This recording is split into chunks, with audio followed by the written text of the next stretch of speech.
When I left the radio on yesterday, I was dealing with the matter of the church, and I pointed out several things concerning the church. I think I can find 4 churches in the Bible, and I think it's very important as a matter of interpretation, if we're going to take the scriptures literally, to understand that there is a distinction in some of these called out assemblies. The word church, and I'm basing this on what I read in Galatians 1 and verse number 2, and all the brethren which are with me unto the churches of Galatia. And those churches I've identified in previous broadcasts. I've identified 5 or 6 of these churches that were in Galatia. The church at Iconium, the church at Pergamos, all of those were in Galatia. What today is Turkey, we would call that area Asia Minor. It is kind of the bridge between the Middle East and Southern Europe.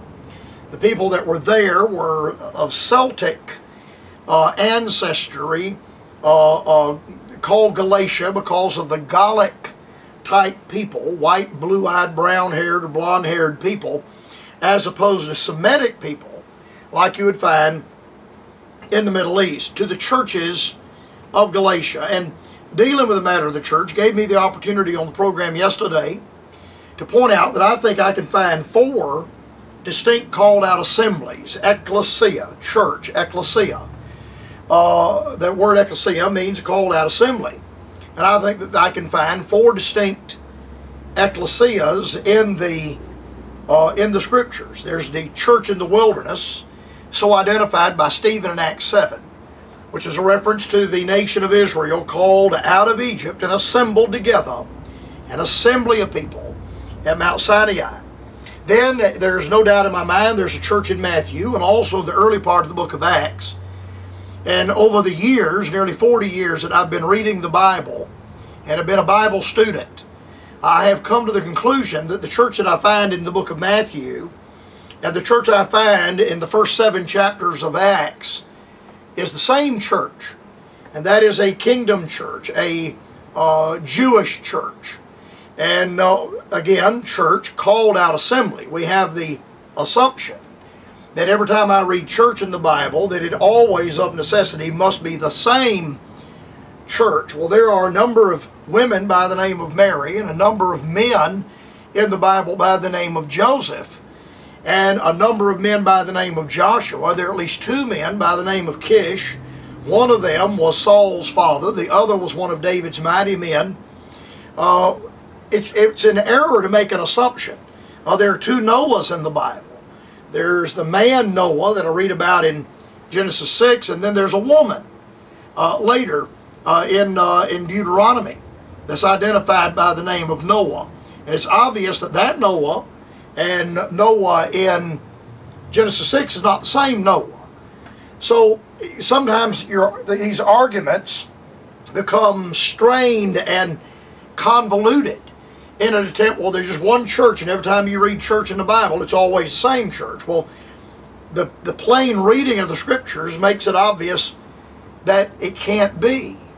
Just like the plain reading of the Bible makes it obvious that there's more than one Joseph in the Bible, and there's more than one Joshua in the Bible. So there's the church in the wilderness, the nation of Israel called out of Egypt. Secondly, there's the church in Matthew, which is predominantly Gentile, or Jewish rather, Jewish, with the exception of some Gentile proselytes, so identified in Acts 2. A kingdom church. They had all things common, lived in a commune, sold all their possessions, brought the money, laid it down at the apostles' feet. And I can identify when that church stopped growing. And Acts 4, and to the rest durst no man join himself, but all men glorified them. So that church, again, in just the plain reading of the scriptures, in a King James Bible, that church stopped growing. If that church stopped growing, then it's obvious that church is not the church that you and I are members of now by virtue of the new birth. There's the revelation of the mystery made to the Apostle Paul and through the Apostle Paul to men. And the church today is the mystery, the body. Jesus Christ, Colossians 1, is the head of the body, to the church. He's the head of all things to the church. Then I can find a fourth church that is identified in Revelation 6 and 7 by the great multitude that seal their testimony during the tribulation period with their own blood. The gospel of the kingdom shall be preached in all the world by the 144,000 during the tribulation. Matthew 24:13, but he that shall endure unto the end, the same shall be saved. The end of what? Well, in the context, that would have to be the tribulation.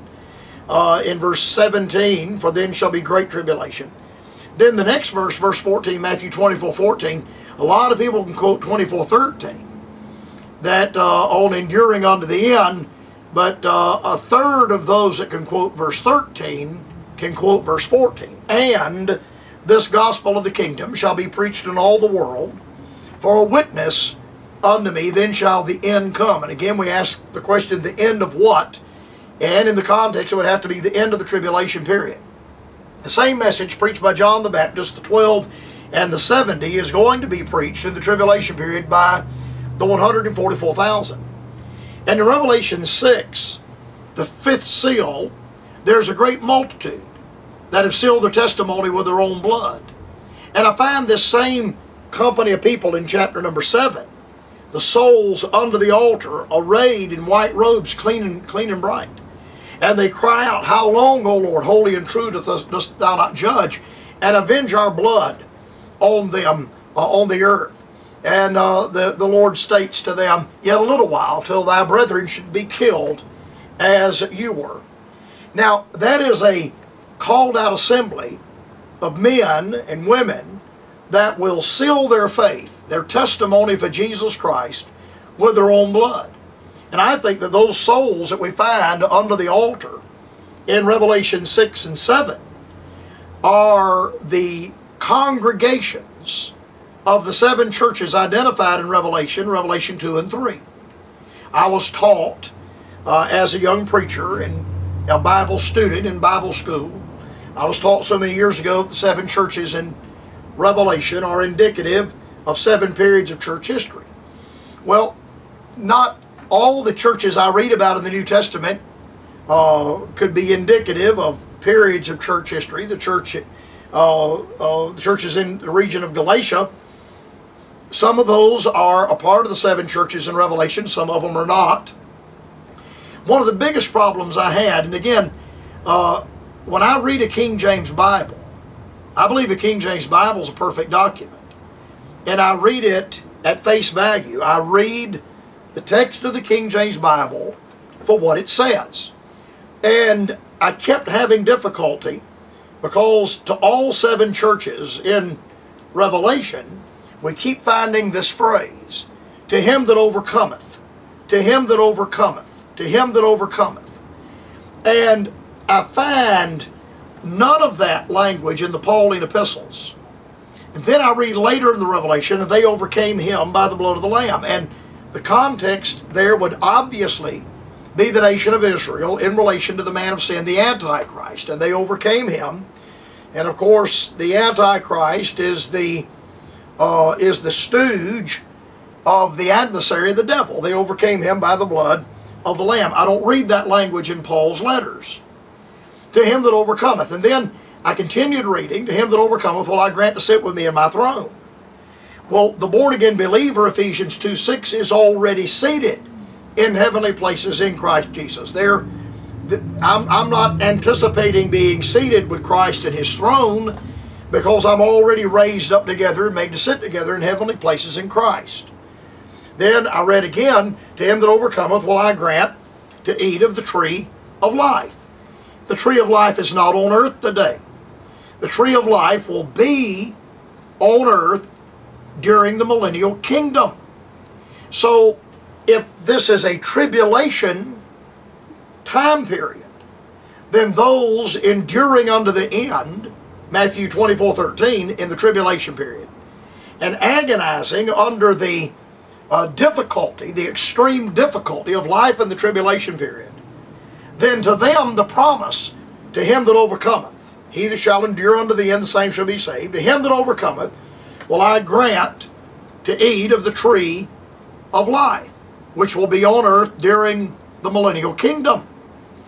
The promise to the believer that we're going to eat of the tree of life, we're going to have a glorified body during the millennial kingdom, and will not need the leaves of the tree of life for the healing of the nations. But those that come through the tribulation period and keep body and soul together, enduring unto the end, will have natural bodies. And those natural bodies will need healing. And the leaves of the tree of life are there for the healing of the nation. 12 different fruit, 12 different leaves, one per month, 12 months in the year. So if I'm appropriating all of that to the church, the mystery of the body, then the promise, to him that overcometh will I grant to sit with me on my throne, becomes platitudes. To him that overcometh will I grant to eat of the tree of life, becomes platitudes. But if those 7 churches are tribulation churches, and those people that pay the ultimate price of sealing their testimony in their own blood, then the promise, to him that overcometh will I grant to sit with me on my throne, or to him that overcometh will have right to the tree of life, becomes a very real and a very definite promise.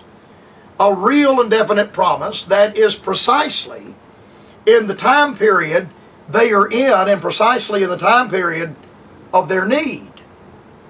Now, what I have done is I have taken a lot of historic preaching that we have done as fundamentalists, appropriating that, and that line of thought became popular in the middle of the 20th century, the 7 churches, 7 time periods.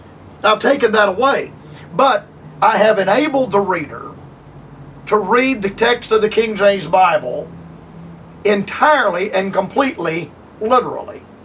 And I'd much rather take the text literally than to try to allegorize the text and then be at the mercy of what some theologian may or may not say about the text. One other thing, and I have to go, my time is gone. The church, the New Testament church, is not the product and the outgrowth of the Jewish synagogue. And I'll have more to say about that on our program when we return by the grace of God on Monday.